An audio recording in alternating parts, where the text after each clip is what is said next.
what we're starting to do this year, this is our third month in a row doing it, is we want to do more of a monthly workshop kind of style where we go a little bit deeper into a topic.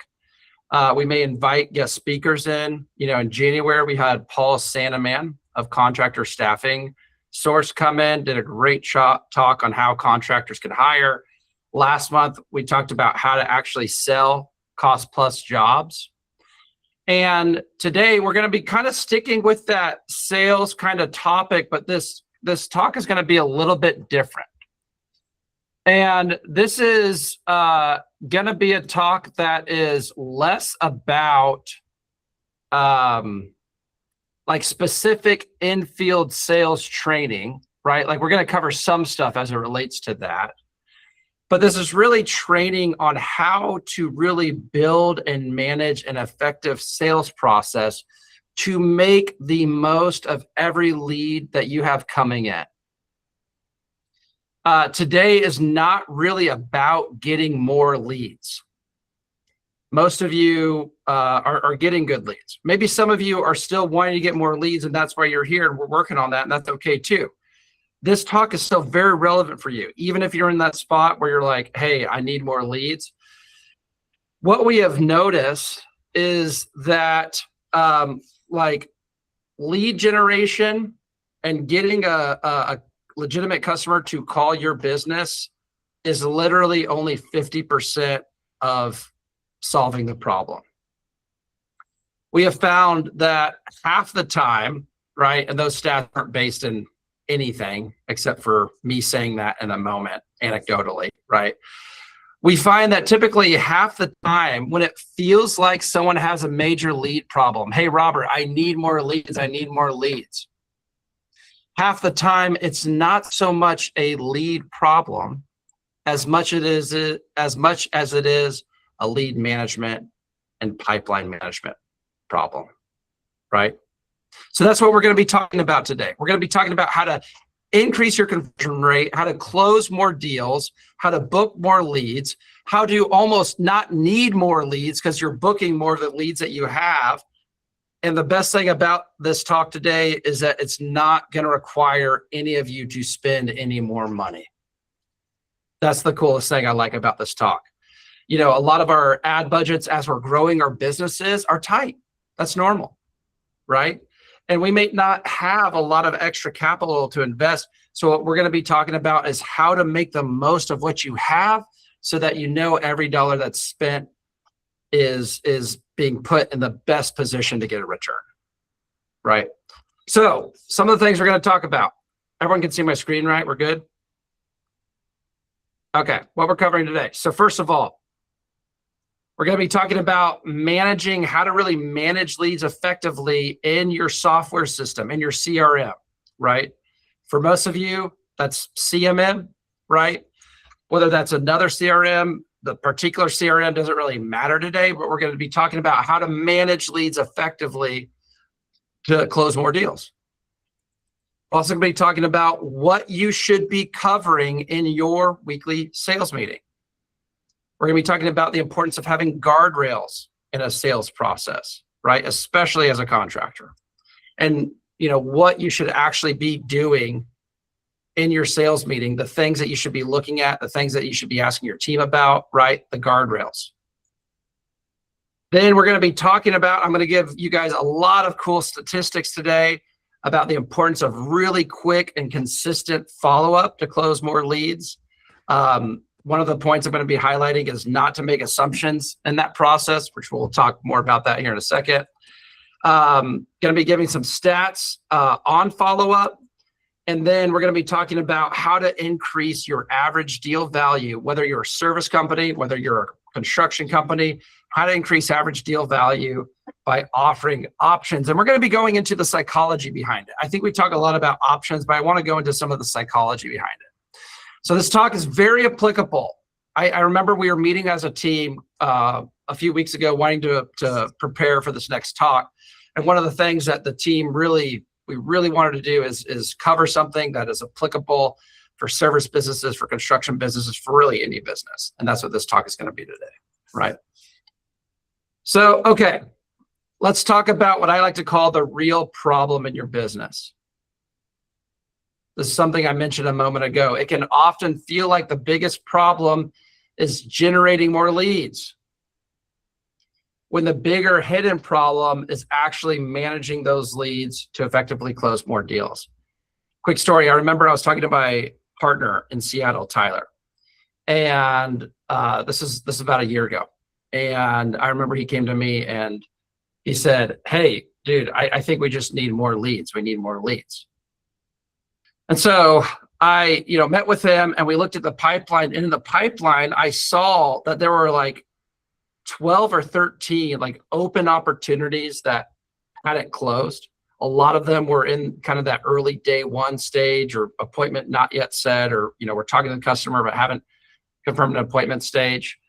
And I remember I had an epiphany moment, and it's like Tyler had an epiphany moment because he didn't even realize to think about it this way. And the epiphany moment was, hey, I don't think we need more leads, actually. Maybe more leads would help, but the reason why we need more leads is because we're not very good at managing the leads. We're not very good at closing them, right?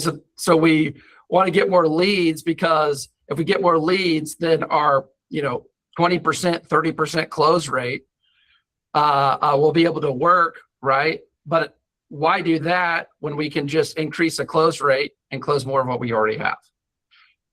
That's the real problem in the business, right? A big lie that contractors can get caught up in is, I need more leads.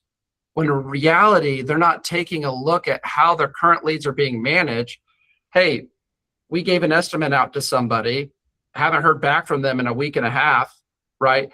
That's the kind of stuff that kind of falls through the cracks typically, right? That's the kind of stuff that we're talking about.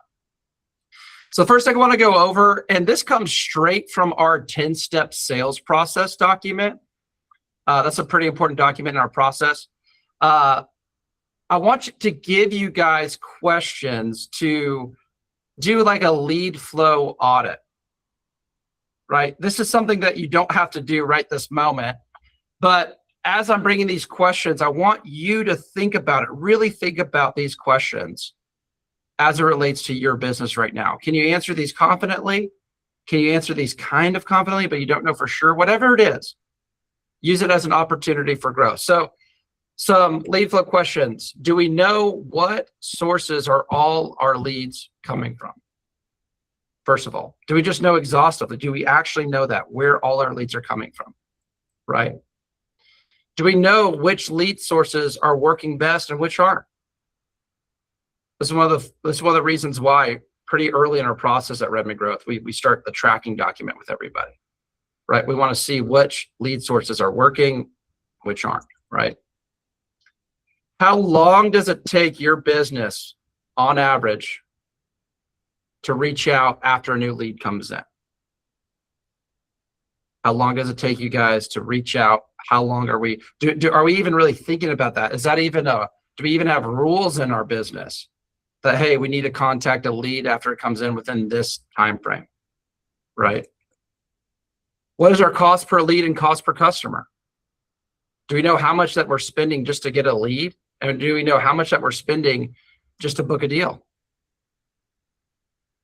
Out of every 10 leads that we get, how many do we convert? What's our closing rate? Or I should say conversion rate, right? What's the difference between those two? Conversion rate, how many leads are we booking into appointments? Closing rate, how many of those appointments or estimates do we close into new actual deals, right? Out of 10 leads that we receive, how many are we booking appointments with? How many are we converting? How many follow-up attempts are we putting in before we stop reaching out to the lead? Do we call them a couple of times and leave them a voicemail and just kind of let that sit there? Do we reach out to them for 2 or 3 days in a row? Hey, they didn't get back to me. I didn't hear back from them. Dead lead. Whatever your answers are to these questions, that's okay. We just want to give honest answers to these questions. We just want to reflect and honestly ask ourselves these questions. Most businesses are losing deals not from a lack of leads, but from poor follow-up and CRM management, pipeline management. Your pipeline is only as strong as your follow-up system. So there's something big I really want to talk about. Red or green, baby, it's Christmas. No, I'm just kidding. We want to talk about the red or green principle. How many of you guys are familiar with the red or green principle? I can only see 5 screens right now. So if you're raising hands, I can't necessarily see you. But red or green principle, it's an important principle that we talk about. And the idea of this principle really came, I think about my dad, you know, when I talk about this principle, because it's something that early on in our business, he really, really emphasized. During the early days of Redmond growth, we didn't even have a CRM. We didn't really need one because we didn't have a lot of people calling us. What we had was a spreadsheet. And I remember on that spreadsheet, we had like a color coding system, right?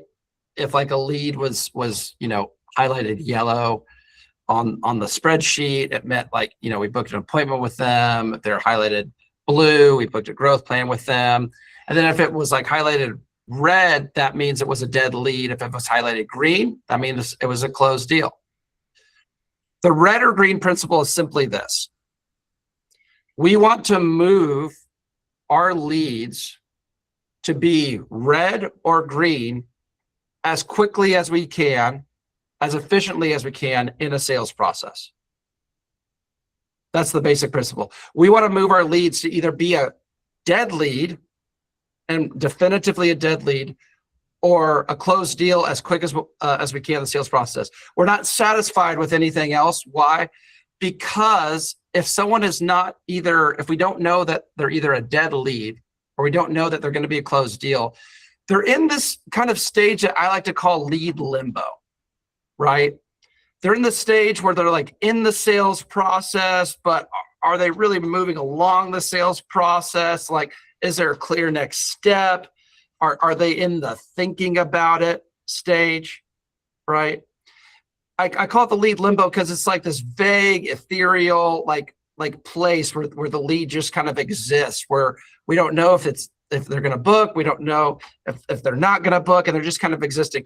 And we want to develop processes in our sales process. We want to develop systems that push the lead continuously towards the red or green, towards the dead lead or towards the closed deal, right? Lead limbo is where revenue dies.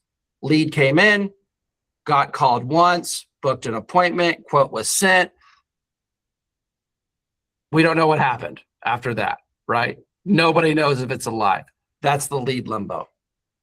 Move your leads to red or green as quickly as possible. This is kind of the first principle that I want you guys to walk away with. What I'm hoping you guys can walk away with is a new approach and a new standard that you guys have towards managing your pipeline, towards managing your leads. The first new standard I really want you guys to begin implementing, we've talked about this concept with a lot of you guys before, but the first new standard is, hey, I'm going to be a red or green principled business owner. I'm going to make sure that in my processes, whether it's just me, my team, that we're moving leads through the process to red or green as soon as possible, right? Your job is to move every lead to red or green as fast as possible. If it's not moving to green, find out why it's not moving to green. Start that conversation that you're going to get to anyway, right? That's something I'm really big on.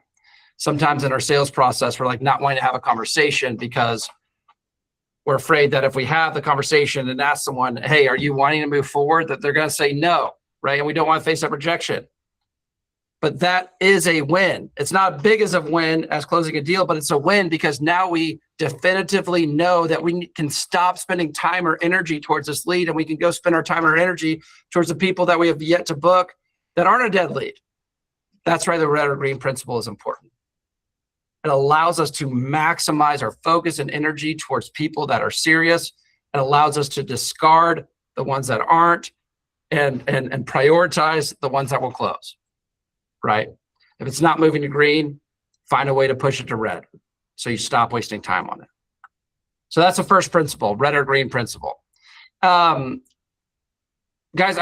something I want to do, and just instead of doing questions at the end, I want to try this. Maybe this is a bad idea. If you guys have questions that come up, feel free to ask them as I'm talking. We'll have a time for questions at the end, but I'm kind of curious to see how it'd work if we just ask questions as we go. I'm thinking that might be actually more efficient to do it that way, but we'll see. That's the first concept though, red or green principle. Next thing I want to talk about, your weekly sales meeting.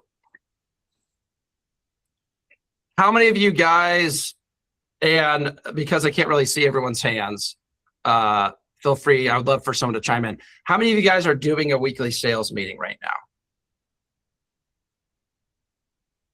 Anybody doing a weekly sales meeting? Attaboy, Lance. No surprises.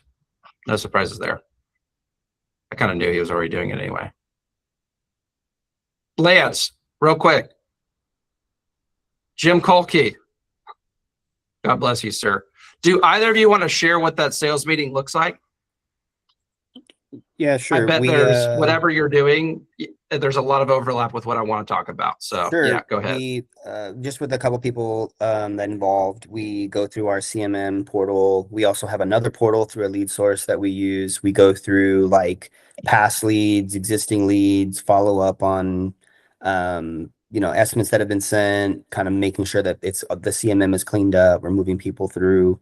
We get updates. We try to make sure that hold people accountable to, hey, you said you were supposed to send them an updated price, or you were supposed to call them yesterday, or whatever. Most of the time, it's just me being held accountable, but to stuff like that. But Dude, it's for everybody though, right? It's Yeah. for everybody.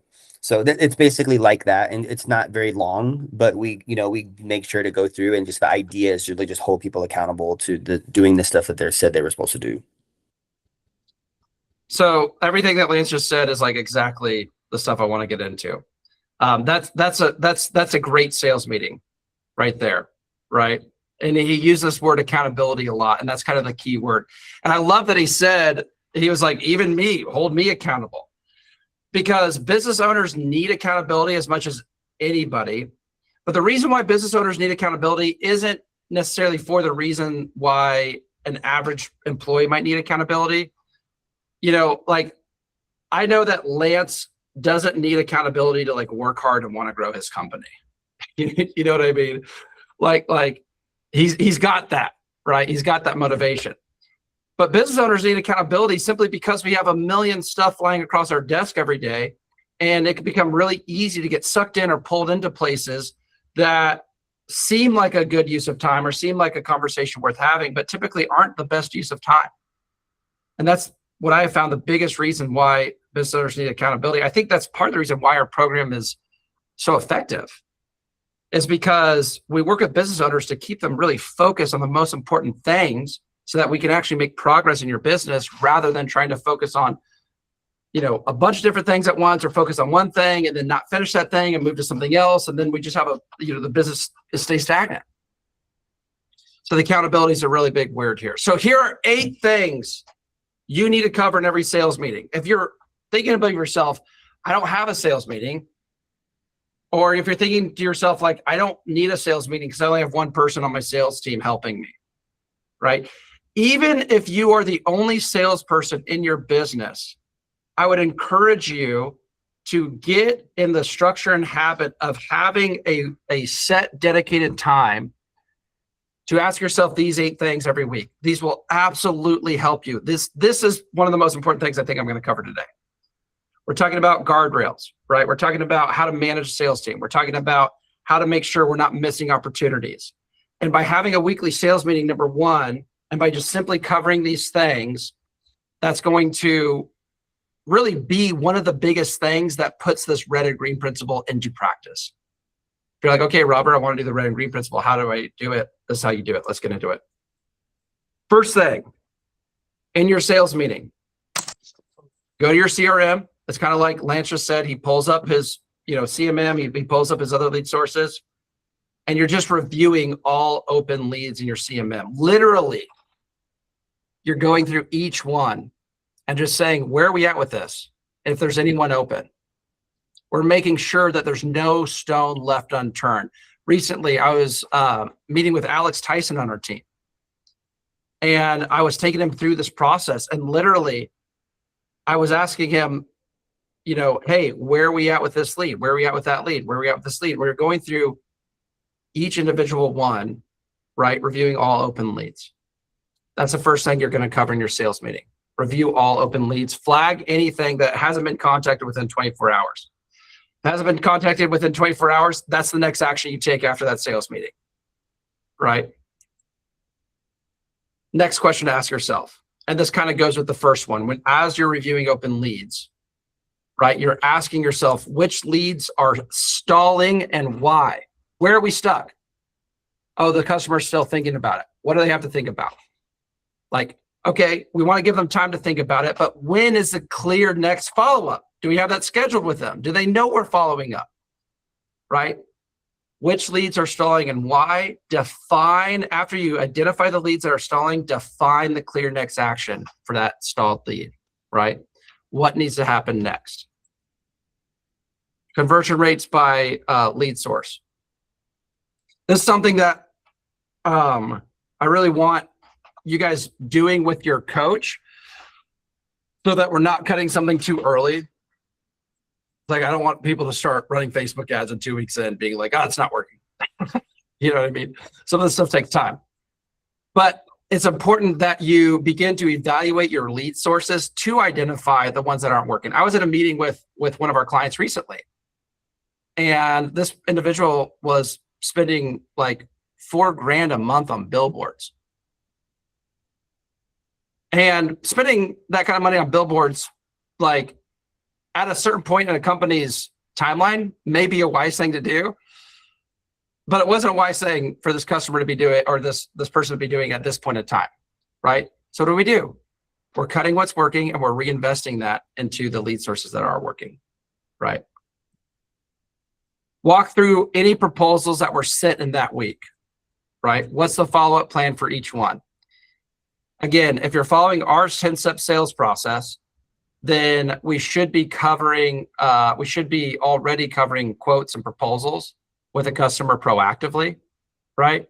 But even when we're doing that, if we're having an in-person meeting, if we're meeting with the customer on video and reviewing their proposal with them, right? Or, you know, even if you just send it out, let's say that you're, you know, an HVAC company doing a full, you know, system change out, you send someone estimate for it, they say that they think about it. Make sure that there's a clear follow-up plan for each person, for each proposal, right? Before you leave the meeting, set the next follow-up meeting. You review the proposal, customer says, this looks good. Do you have any questions? No. You want to get started? Here's some good start dates. Doing these start dates work for you? I just want to think about it a little bit more. That's awesome. I want you guys thinking about it, being confident in your decision. What I have found, this is like what I would say in these situations. What I have found is it typically doesn't take too long to make these kinds of decisions. I want you to make the right decision, but typically a lot doesn't change if you have a week to make the decision, 2 weeks, or 2 days. Typically we arrive at the same outcome we're going to arrive anyway. So you guys think about it. Could I follow up with you the next day or two to see where your head is at, to see if you're wanting to move forward, right? That's what that looks like with a follow-up. We're not wanting to leave the next step until another appointment's been set. Role play your objection handling. This is really big. We could probably do a talk just literally on objections and how to do that. I was working with actually Ty and his wife Leslie, who was just talking earlier. I don't know if he's still on the call. But something, you know, Ty is advertising on Facebook. It's starting to get leads in. Ty has booked a lot of leads from a big home builder in Texas. And they were like, this home builder would refer leads to him and he would close like every single one because they were like referrals, right? Well, now Ty is getting in Facebook for the first time, dealing with Facebook leads for the first time. And a lot of people are just asking, what's the price? What's the price? What's the price? And something that we did is we not only made a script, but we developed pre-canned responses to objections. that allow you to navigate those sorts of situations, right? So role play your objection handling. Review wins and losses. What went well? Just keep it open with the sales team. What went well? What could have gone better? How did that proposal meeting go? How did that first appointment with the customer set? How are we doing? Just what's winning? Where are we losing? What could have gone better? And then this is big. This is where KPIs come in. This is where Lance and his stuff. Hey, we want to hold the team accountable to targets. If we need to make a certain amount of dials, we're holding them accountable. If they need to call leads in a certain amount of time, we're holding them accountable. If there's a certain number of appointments set, a certain number of estimates set, we're reviewing numbers in the sales meeting and we're holding team members accountable. Accountability doesn't need to be aggressive. Accountability doesn't need to be mean. Accountability is simply just clarifying, asking what's going on. If there's an issue, if someone didn't meet their target, then we just openly say, hey, let's talk about that. What's going on? What's happening? How can we do that better? Is there a part of the process we're not following? Is it a process issue? Is it a person issue? Right? And then we go forward. And then make sure that there's individual targets set for the week ahead. Make sure there's clear defined action items, clear objectives, clear goals for each one of your sales team members. So what's a sales meeting? Sales meeting is you get everyone together, right?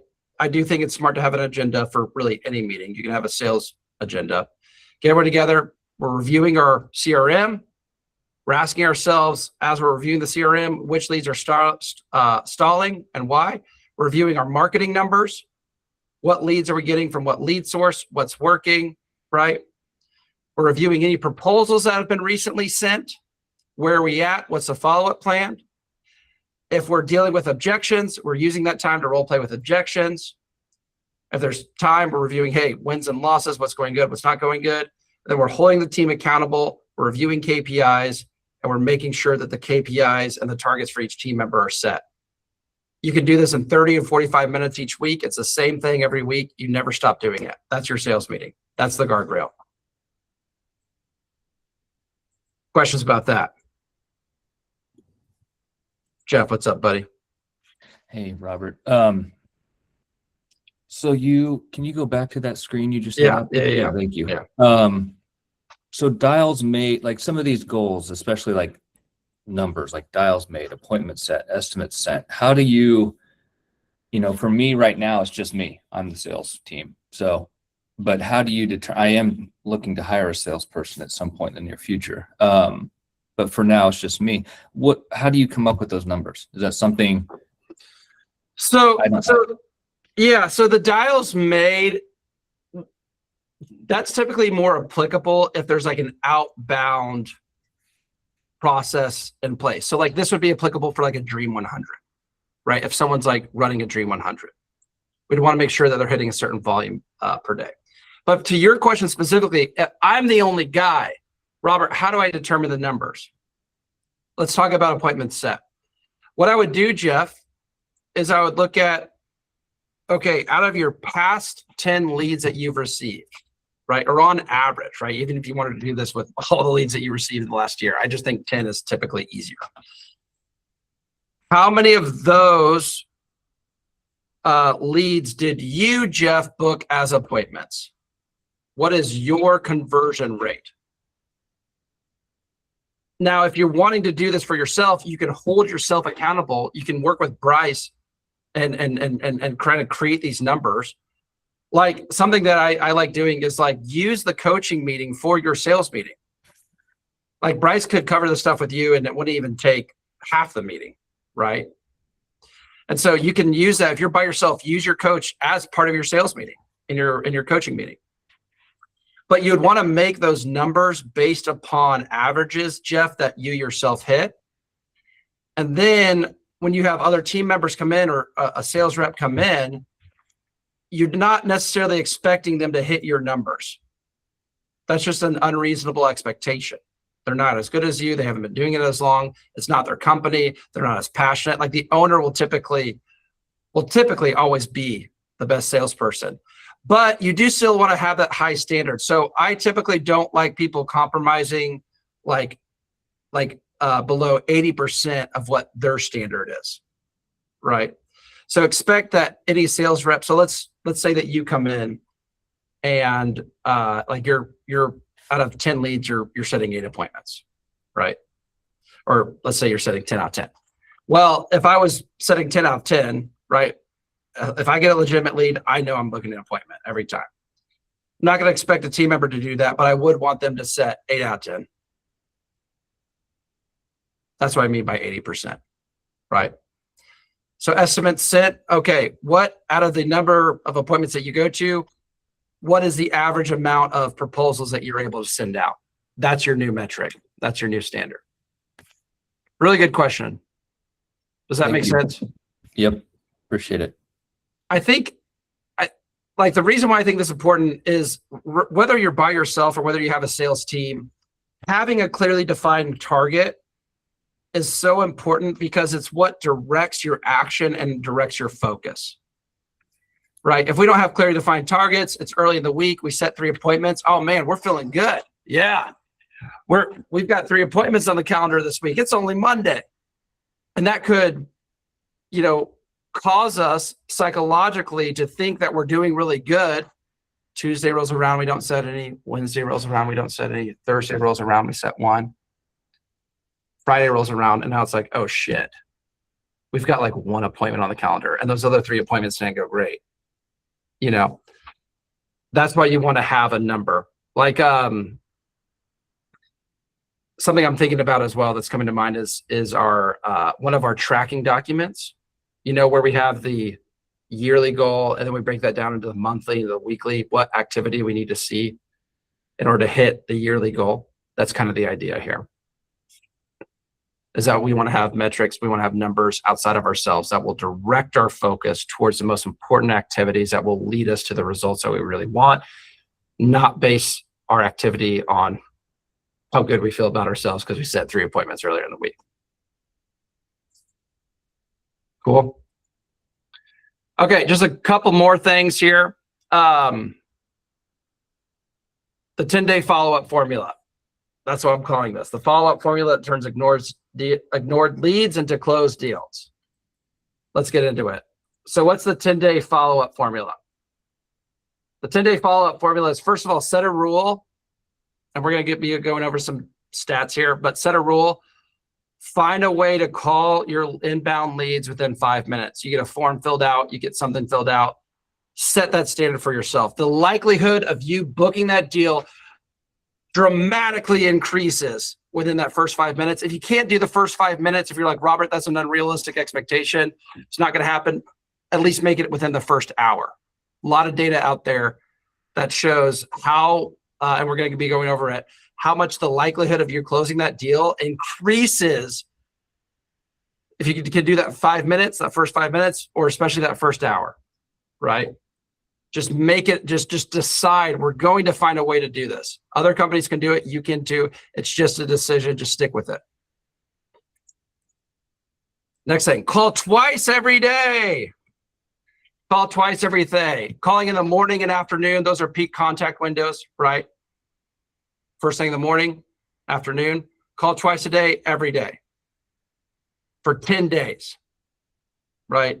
Should I do 10 days in a row? Should I do 10 business days? I don't care. Just 10 days. If you do 10 business days, then make it 10 business days. Just call 10 days, right? Lance, what's up, buddy? I hate that. I hate the idea of calling people twice a day. Like, I wouldn't want somebody to call me twice a day. I would immediately shut that down. What do you say to that? What I say to that is, if someone's calling me, I mean, we're going to be getting into it, but if someone's calling me from a number that I don't recognize, I am immediately going to ignore them. I'm going to keep on ignoring them. But if I see that that person is calling me the next day and the next day, even if I may be annoyed, right? Which I think is a big assumption that a lot of people make. We're going to be talking about assumptions. I want to be careful about assumptions. Okay. But I am going to be more likely to answer that call than if a number that I don't recognize calls me once or twice and then doesn't call me back, right? The psychology here is that we don't want to make assumptions about what someone else is experiencing. We don't know if that person is on vacation. We don't know if that person just has a call blocker set up where they're not even getting our calls. We don't know if they're just ignoring it because they don't recognize the number. Maybe they just forgot that they filled out a form and they're not necessarily expecting it, right? The concept is that we don't want to make assumptions about where someone is at or what they may be feeling, that the only assumption, or not even assumption, the only thing we know is that this person asked our business to contact them. And we're going to be keeping on putting that effort until we get to a point where they either say, hey, so let's say this. Let's say I'm calling Lance, every day, and Lance is pissed off, right? And he's like, dude, why the hell are you bothering my phone like this? You know what I'd say to Lance? I'd say, Lance, dude, I am so sorry. I did not mean to annoy you. I saw here that you saw one of our ads and you filled out a form and you wanted more information. That's why I'm calling. We just call people twice a day just to make sure that they know it's us and not a random spam caller calling them. If you're open to talking, I'd still love to talk to you. If not, I totally get it. And then I think Lance is calming down, and even if he's not, even if he's like, no, you're annoying, don't ever call me again. At least I got the guy on the phone. I got the guy on the phone and I can at least know now, right? I'm not making assumptions anymore. So that's kind of the psychology behind it, right? After you call, I do believe though in sending a text, keep it just short and personal. Like on our scripting, we have some pre-written text, but like the text that doesn't really matter, right? Hey, Lance, this is Robert with Redmond Growth. Tried reaching you. Give me a holler when you can. Hey, Lance, tried calling again. Is there a good time? Jordan, what's up, buddy? Yeah, can you hear me okay? Mm-hmm. I was going to say, in our experience, in a year and a half of my CSR doing this, we do the 2 phone calls a day. And we used to do 2 messages a day, but we just do 1. We found I think that's fine. Yeah, people tend to get more annoyed by multiple messages than multiple phone calls for some reason. So we've had maybe 1 person in a year and a half threaten to call their lawyer because we wouldn't leave them alone, and she was nice about it. That was the funny part. Like I went back and listened to calls. She was super nice, but he's right. Like if they want to know why you're, calling, you tell them like, hey, just like you said, we saw your request from one of our ads and we just wanted to get in contact with you and make sure you still didn't need help with that or have questions on it or whatever, and but the other thing is you have to make the distinction between a fresh lead and somebody you've already spoken to, because we kind of have two two categories of leads. We have leads that we haven't spoken to, and then the leads that we have spoken to, we make a note and we honor what they've asked us. So if it's, hey, I'm going to be ready in about a week, can I call you in a week? We immediately say, hey, are you cool if we reach back out to you next week?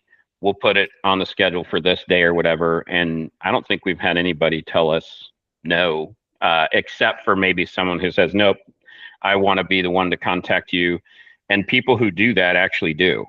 So, so anyway, so that way we're not still bugging them twice a day because we've already spoken to them. We make a note on that lead and then we just move it into a follow-up category. All the rest that haven't been contacted, we still do the 2 phone calls a day and 1 message a day for 5 days. And we've been able to get to where we schedule, I think, about 90% of our leads with good feedback from customers without bugging the crap out of people. I think that fear is an irrational fear, just when you haven't done it. Well, the fear makes sense when you think about like your phone buzzing constantly, but that's not really what's like happening here. Something though, Jordan, I'm really glad that you said is that this method is for leads that you're reaching that you have not contacted. If you've contacted them and they say, call me back, or they say, follow up with me, or I'm going to reach out to you, this method is no longer what we're doing. We're doing the next best thing that makes the most sense.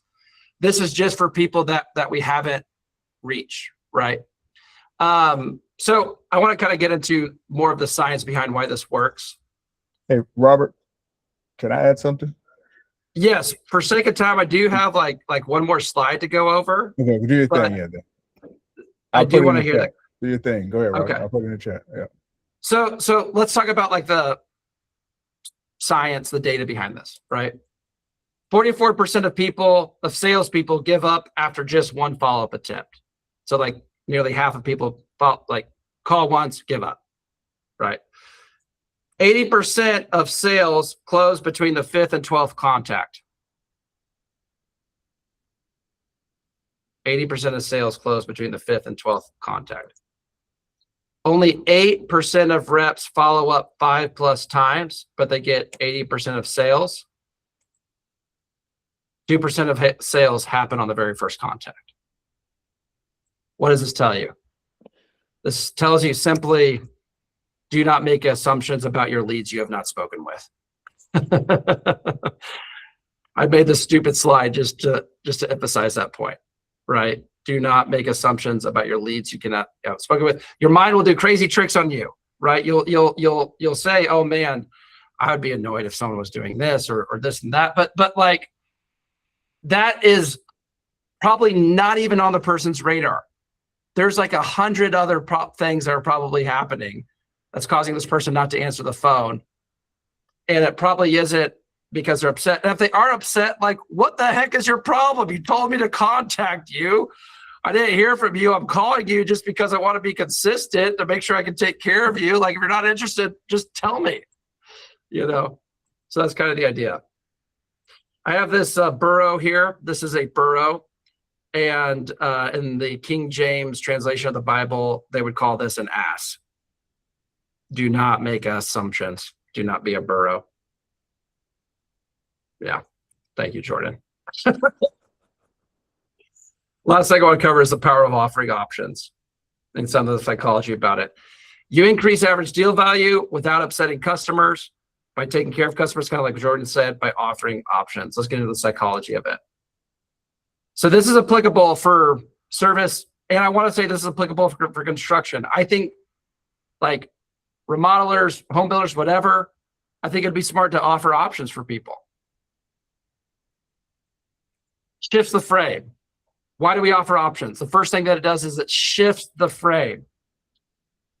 The option, the decision point in the customer's mind changes from do I buy to which one do I buy? So we initiate this pretty massive psychological shift. We're no longer thinking of should I buy yes or no. We're thinking of which one would be the best for me. That's taking us a step closer to closing a deal. We also are tapping into the psychology of the anchor effect. Your higher price option makes the middle option feel more reasonable. This is something we're pretty familiar with, right? This is pretty popular. Customers naturally gravitate towards the middle. Your middle is typically your mid-price option. It's an option where you're still happy to do the job for that price point. By offering a higher price and lower price options, it makes the middle one feel more reasonable. The sweet spot. There's a guy named Barry Schwartz. There's more I can talk about on him. I don't know if we'll have time today, but have found that 2 or 3 options is optimal, right? Even just offering one more option is so much better than just offering one. Too many causes a decision paralysis. They went on to do a study that like a company that offered like 24 options only had 3% of people buy, even 6, right? Way, way, way less, only had 30% of people buy. So there is a sweet spot. We don't want to overload them with options. 2 or 3, that's it. Sense of control. Options give customers autonomy. When people feel in control, resistance drops and trust increases. Trust is critical in the home services business. I remember my old boss in my very first job, Corbin McGuire. I remember he would do this card trick, right? Where like you'd have a deck and you'd split the deck, right? And you'd have you choose a card at the beginning, and then you'd have you like make decisions. And I remember the point is like you would make decisions, this one or this one, and he ended up choosing your card. And the magic behind it was that he was giving you the options to choose the entire time. You felt in control, but he was the one giving you the options. That's kind of the same idea here. When we give options, people feel like they're the ones in control, even though we're the ones giving them options. Then the anti-poverty mindset. The cheapest option is typically not the best for the customer. Do not be afraid to make a recommendation. Abundance mindset wins. What am I talking about here? I'm talking about when you're showing up to a customer, your job is to deliver value, to solve the problem that they're calling you for, right? And to confidently recommend what you think is the best option for them. So when we're giving options, we're wanting to make a recommendation too. And the recommendation isn't necessarily based upon anything. We're not basing it upon what we think they can afford or anything like that. We're basing it on what they want and how will the option deliver what the customer wants most effectively. Right? So check this out, guys. By offering good, better, best pricing, people saw an average of a 40% increase to their average ticket total. That is freaking huge. This, if you're not doing options and you see this, this is no money spent, increased revenue right there, right? 64% of buyers prefer simple tiered pricing, flat rate pricing, right? 30% of customers will choose the premium option. Whoa. 30% of customers will choose a premium option. We're not even offering a premium option that your customers can choose from, right? 92% of homeowners want fixed upfront pricing. Would you rather go with option 1 or option 2 or option 3, whatever it is, option 1 or option 2, and then go completely silent, let them decide. We don't have time, and I already covered this, some of this. I don't want to get too deep into it. You're 100 times more likely to make contact with someone if you call them within 5 minutes versus 30 minutes. That is ridiculous. That's why that 5-minute rule is there. This is why. 100 times more likely. 21 times decrease in lead qualification odds if you want to wait longer than 30 minutes. 7 times as more likely. This is why I say at least 1 hour. So like the 5 minutes is better, but the reason why I say at least 1 hour, you're 7 times more likely to have a meaningful sales conversation if you respond within an hour. These studies were done by the world's best business schools, Kellogg, Harvard, that kind of thing. 44% of people, we went over that. 60% of customers say no 4 times before saying yes. 80% of sales require 5 or more follow-up attempts, but like we went over, 8% of reps ever make that many calls. 74% of customers choose the company that responds to the inquiry first, even over the cheapest competitor. That's why we're calling fast. The vast majority of people choose the person that calls them first, 74% over their competitor, even if the competitor has a cheaper option. So guys, I want to wrap up by just giving you action steps, right? We'll wrap up today. This has been a really great talk, really great conversation. I can stick around a little bit longer, by the way, Fletch, if we want to talk a little bit more, if anyone else has questions. But action steps this week, guys. Number 1, audit your lead flow. Go back to those questions, know your conversion rate and cost per lead. If you're wondering where the questions are, we'll send you this like talk and all this stuff after we finish, but they're also on the 10-step sales process document. So audit your lead flow. Actually apply and answer those questions. 2, if you don't have a setup meeting, if you don't have a weekly sales meeting, set up a weekly sales meeting and let your sales meeting just be those 8 things that we covered. That's it. Commit to run it every single week. It's the same boring meeting every week. Number 3, implement the 10-day follow-up formula now.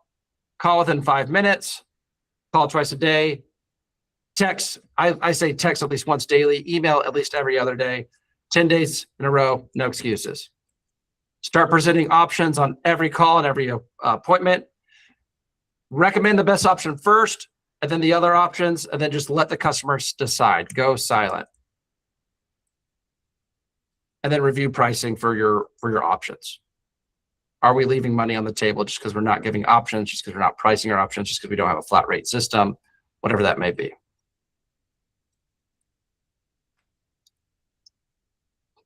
Any questions? I know there's Yeah, a lot I of got info.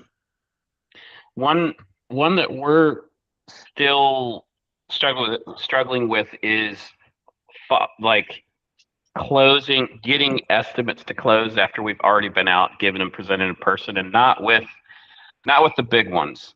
I don't ever have trouble with the larger ones. It's usually those smaller, like 2 to 6,000 range, that seems Sweet. like far fewer of those close after we've already been out and given in person, like our service related estimates. And I'm just curious if anybody has any experience in following up with those regularly and seeing more of those close. So Jordan, here's the first recommendation, and this is going to create maybe a discussion. Maybe we can entertain some of it now, but I think it'd be something to work with Travis on. Mm-hmm. If you could have some sort of deadline effect, even if it was small, and even if you just made one up, like something that we do at Redmond Growth. I don't know if maybe you guys remember this, is we have like the 24-hour discount. And we say, hey, if you sign up within 24 hours, it's our way of just saying, hey, we want to commit to the people that are ready to commit to us. If you're ready to commit to Redmond Growth, we want to say we're ready to put, our money where your mouth is, right? We take half off your first month. Yeah. That's a pretty dramatic discount. Even if Jordan said, hey, if you let me know, because I'm trying to book the schedule, within 24 hours, I'll give you, $150, $200 off this $2,000, $6,000 job. That just creates a reason to act, even if it's small. Now we have a reason to follow up. The customer has a reason to act. We're giving them an offer other people aren't offering. The customer, we're creating an environment where they're considering the other estimates more seriously, and we're putting them in a place where they're going to make a buying decision more quickly. So that would be my recommendation, is if you could add some sort of deadline effect, that's going to help you quite a bit in those situations. That's good. We have gotten better at closing those. So we're sitting in that 70 to 80%, in person, which is great. But I don't know why it's always bugged me that remaining like 20%. It's like, we need to at least get, one or two here and there to close, afterwards. And we actually have seen some of those come through too, but it seems like it's almost never over the phone. So anyway, it's good feedback. Thank you. Yeah, you can make it up yourself. Just create a reason for them to act in 24 hours. Throw in a free thing. Hey, your first hour of service is free, or we noticed this other thing was wrong. We'll take care of that for you. And you could just say, we like committing to the people that are ready to commit to us. I need to schedule a team. I don't like, sitting in the limbo. I want to give you guys plenty of time. If you need more time, that's fine. But if you feel like you're ready to make a decision, here's a small benefit. Yeah. What if we give them like a discount for 24 hours and they call in 48? What would you do? I would say, I'm sorry, you missed the discount. Yeah.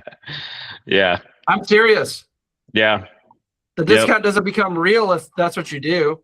Mm-hmm. And it's not so much how people will treat it. It will be your own psychology. You won't take the deadline seriously. Right. That's good. You know what I mean?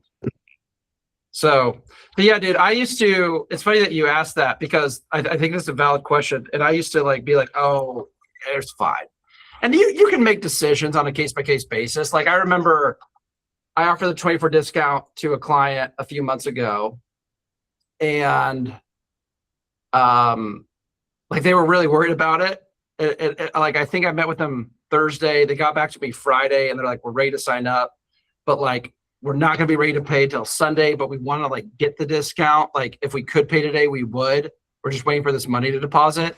So with those people, I still honor the discount, because they're doing the important thing. The important thing isn't necessarily just getting the money in. It's the commitment to working with us. Right. And I knew that was there, so I offered the discount. So, but if someone is if I clearly say hey, a 24-hour discount, and then 2 days later, they're like, hey, I'm ready to sign up. Can I get that 24-hour discount? I'm like, I'm sorry. You can get the paid in full discount. That's still an option. But I'm not going to cheapen the people who are ready to make a decision, right? When they could have had more days than 24 hours, you know. I would say one other thing that's helpful in that, we've started offering prepayment plans on work. So we've actually found more customers prefer that over the financing. And so we've been closing even a few more of those in that 2,000 to 6,000 range just by offering the prepayment plans, and it seems to be working really well. They're really receptive to it. What's the prepayment plans? How is that different from financing? Because we're not actually financing it. They're calling in to prepay before the work gets done. So we haven't paid anything out on it. No labor, no material, no anything. And so they can basically get prepaid for the whole project, and then we schedule the work. Financing means that we do the work and we pay for the material and we pay for the labor, and then they're making payments afterwards. And so yeah, no, I mean, dude, if you can get people to prepay before you start the work, always the better option. Yeah, we have been letting the customers know in our call script that we have prepayment and financing options both, along with the cash check card when we get to that portion of it. And we've had an unbelievable response to customers actually taking us up on that prepaid. We've got like maybe between 3 and 5 right now that are doing it, which probably amounts to, I don't know, maybe somewhere between 15 and 20,000 in revenue. And that's awesome. Yeah, so it's like, why wouldn't we do it? Why wouldn't we offer that? I love it. Anything else, guys? Any other questions? Sorry, I don't mean to interject, but make sure if you do that, you tell customers it's prepaid. If you just say payment plan, they'll get confused and think you'll come and do the work. And yeah, that's kind of what I thought you were. That's why I asked, what's the difference between that and financing? Is because that's what I thought. Okay, is he offering like a payment plan program in his own company, right, where he's managing, which I wouldn't recommend. But that's, I mean, if you can get customers to pay for the entire project before you start, that is ideal. Fletcher, did you still have a question?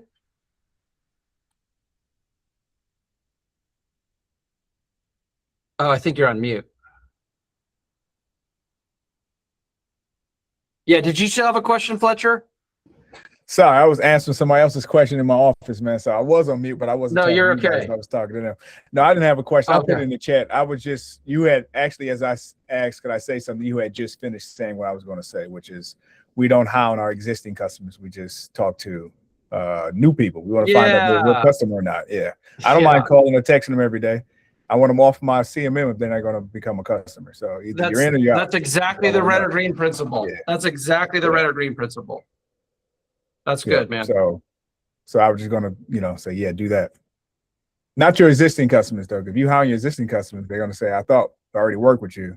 If you have repeat inbound customers, why you keep calling me? We do this every year. Why you keep calling me, hounding me? But my new customers, get off my books. Yeah. To be clear, the 10-day follow-up formula, just to be really clear, it's for new leads that you have not contacted yet. The moment you contact them, the follow-up is different. It's based upon what they're saying, what they're wanting, what the situation is, right? If they're saying, hey, I can't talk now, but follow up with me next week, don't keep calling them every day. The purpose of the 10-day formula, mission complete. We reach the lead, right? Then from there, we're wanting to still apply the red and green principle, move them through the sales process. We're not wanting people to get stuck. That's the only important thing I'd add. But you're not following the 10-day follow-up formula for everyone all the time. Yeah. Don't do that to your wife. It really works because I was using my office manager at the time to do it. And so it really worked for her because it was motivating to understand she needs to move these customers to a certain stage. And so she would come in, she would see this person is still on her list, and she needs to find out where this person is going because we're going to be asking Right. about it at the end of the week. This person needs Right. to get off your list or into the approved and quoted section. So you need to move them. That's right. So it gave them motivation to move them. So yeah.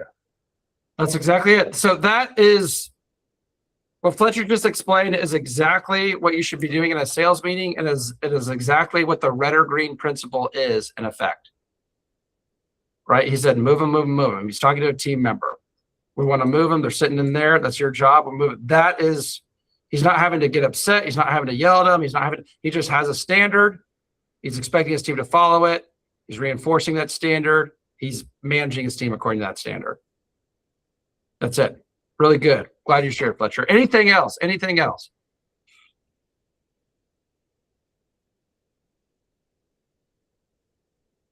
All right, guys. Appreciate you listening today. Are you guys enjoying these monthly workshops? I know it's a little bit different than the normal. Is it helpful? Good. So something, I appreciate it. That's good, Richard. Thank you for the feedback. Something that we would really love. I am really, really big on client feedback. I'm really, really big on customer feedback. I'd recommend you guys be big on customer feedback, but just from like Redmond growth to you guys, from me to you, like I'm actually telling you guys, I would love your feedback. Our team and myself, we really want to know the kind of topics that you guys would love us to dive into more, right? So maybe there's something in your coaching meeting that you've talked about. Maybe there's something that you're trying to implement that isn't working. Maybe there's an area of your business that you want to address that we haven't covered with you yet. Whatever it is, we would really love to know what kind of topics you'd love to talk about, or even what kind of speakers you would love to be have brought in. Very open to that. So there's a form that Bryce posted in the chat, and then Travis, I think, posted the form on our WhatsApp group chat.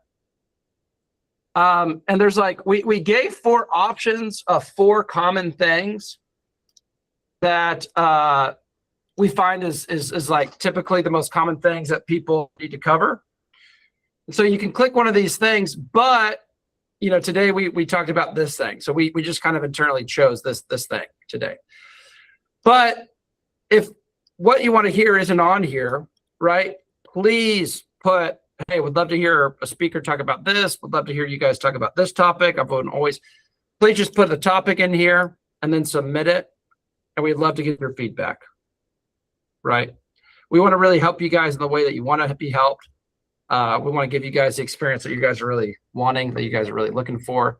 Would love to just to know more about what kind of feedback, what kind of help you're looking for. So the form is in the group chat of WhatsApp, the all client group chat that we have. And then Bryce just posted it, a link in our group call chat that we're on right now. So if you want to just pull that thing up and give us your 2 cents, we would seriously love to hear it. We'd love to hear your 2 cents. So all that said, we'll go ahead and wrap up to the day. As always, we like to end with energy. We like to end with growth. So what I'm going to do is have everyone unmute your mics. Dylan White, unmute your mic, buddy. I need you, buddy. I need you. I'm going to count down from 3. We're going to go 3, 2, 1, then say growth, right? All right, so let's do it. So 3, 2, 1, growth! Growth! Jay Matlock, good to see you, buddy. We'll see you guys next week, same time, 9 Central. Have a great week, Jordan. Have a great week, guys. Jim, great to see you.